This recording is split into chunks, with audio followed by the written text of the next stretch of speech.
mag-aaral, be? Ha? Walang cellphone dito, be. Linggo lang.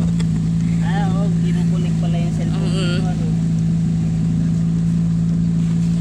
Bye-bye.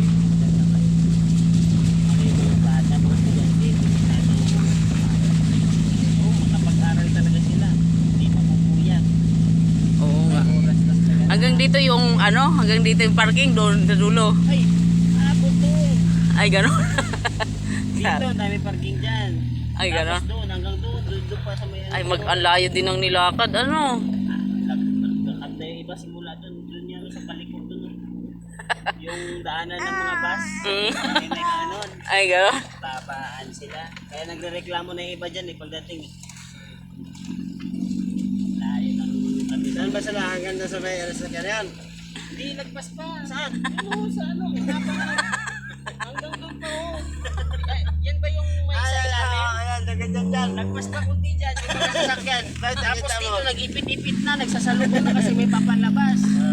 Ay ayaw magbigayan. Tapos ayaw magparking dito. Oo, tama. Oh, ito sana maluwag dito, oh.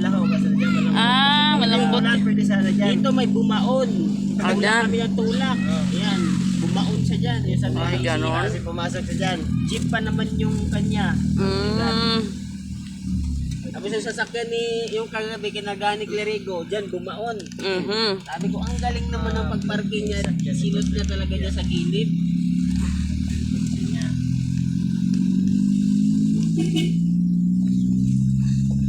Layo ng mga dami dito sa sasakyan mo. Wala mo nakalabas. Mahaba. Kawawa yung senior. Kaya yung